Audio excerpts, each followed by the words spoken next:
جب کسی نے کہا ابو بکر رضی اللہ عنہ وارضا عمر کو ہمارا خلیفہ بنا کر جا رہے ہو، یہ بڑے سخت ہیں، یہ بڑے شدید ہیں، کہا جب خلافت کا بوجھ پڑے گا تو ان کی سختی کم ہو جائے گی، اور اگر مجھ سے اللہ نے پوچھا مسلمانوں کا معاملہ کس کے حوالے کر کے آئے ہو، میں کہوں گا اللہ اپنے بعد تیرے نبی کے صحابہ میں سب سے افضل عمر ابن خطاب کو اپنے نبی کے صحابہ کا معاملہ دے کر آیا۔ اس عظیم ہستی کو مسلمانوں کے انتظام سنبھالنے کے لیے مقرر کیا، جن کے بارے میں اپنوں نے نہیں کفار نے بھی کہا اگر ایک عمر مسلمانوں کے پاس اور ہوتا پوری دھرتی پہ لا الہ الا اللہ کے جھنڈے گاڑ دیے جاتے۔ مبارک ہو وہ ماں جس ماں کے پیٹ میں ابو بکر جیسا بیٹا رہا، مبارک ہو وہ ماں جس نے ابو بکر جیسے بیٹے کو دودھ پلایا، اور جس نے توحید کو قائم کیا، شرک کو مٹایا، پھر دنیا نے اپنے خزانے الٹ دیے، دنیا ابو بکر کے سامنے آتی اور ابو بکر ان سے اپنے چہرے کو موڑ لیتے۔ حضرت عائشہ یہ تقریر کر کے کہتی ہیں مجھے بتاؤ کس دن کی وجہ سے تم میرے بابا کو گالی دیتے ہو، میرے بابا کی زندگی کا کون سا وہ جرم ہے جس کی بنا پر تم اس کو برا کہتے ہو؟ وہ تو ساری عمر اپنے نبی اور اپنے اللہ کی محبت میں اور ان کی لائی ہوئی شریعت کے پھیلانے میں گزار کر گئے۔ ابو بکر صدیق رضی اللہ عنہ وارضا مسلمانوں کو دین کی دعوت دینے والے، مسلمانوں کو تلقین کرنے والے۔ سلمان فارسی سے کہا نماز کی تلقین کرتے ہوئے کہ اے سلمان اللہ کا خوف کیا کرو، وہ قریب ہے وقت جب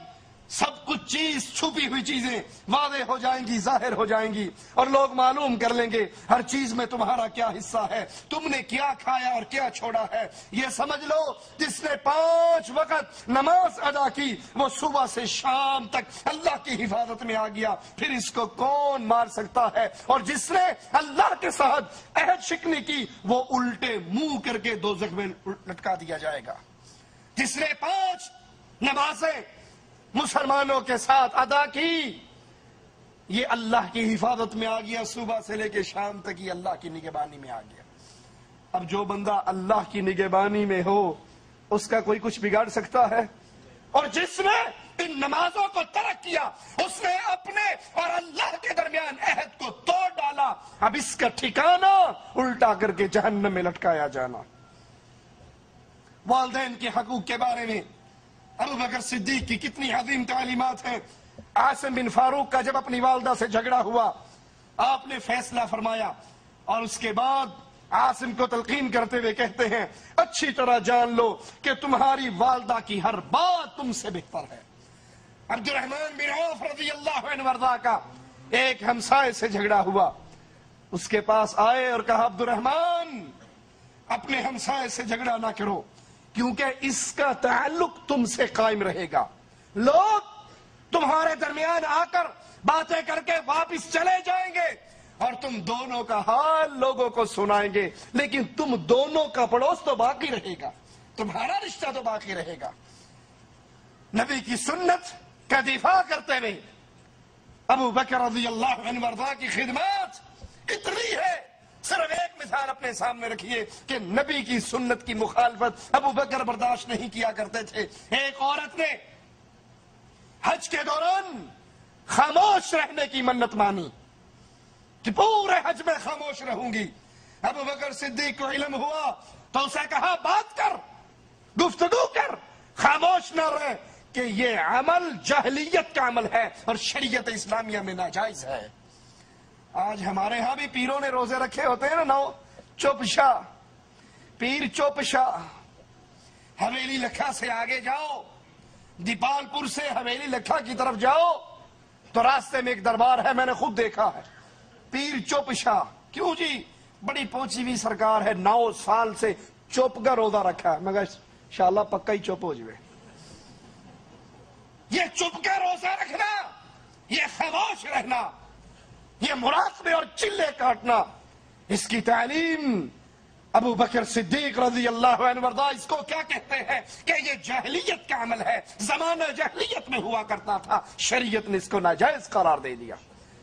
یہ پیر چوپشاہ آج بڑے پہنچے ہوئے پیر ہیں شریعت کے اندر، یہ اللہ کے رسول صلی اللہ علیہ وسلم کے گستاخ ہیں، یہ نبی کی شریعت کے مقابلے پہ اپنی شریعت بناتے ہیں۔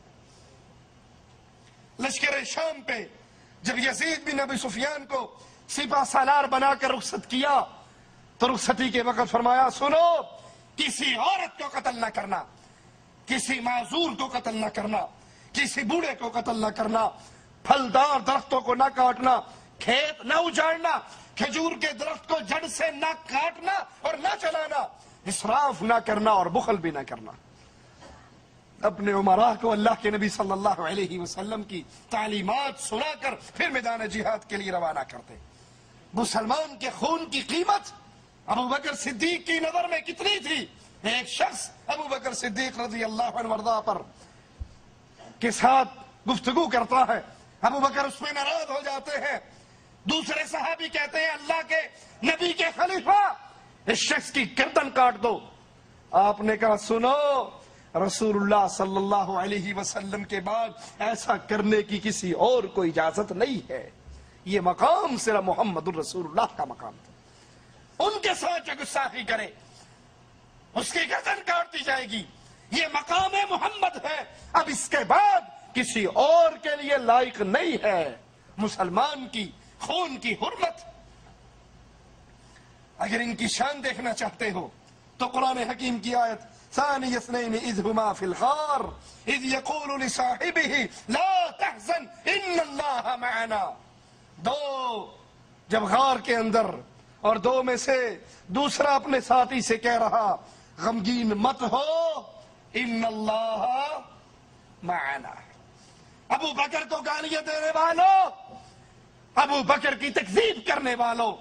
اور نعوذ باللہ ثم نعوذ باللہ معاملہ تکفیر تک پہنچ چکا ہے، لوگ آج ابو بکر کے ایمان کا انکار کرتے ہیں۔ اگر تمہاری بات مان لی جائے قرآن کی اس آیت کا کیا ترجمہ کرو گے؟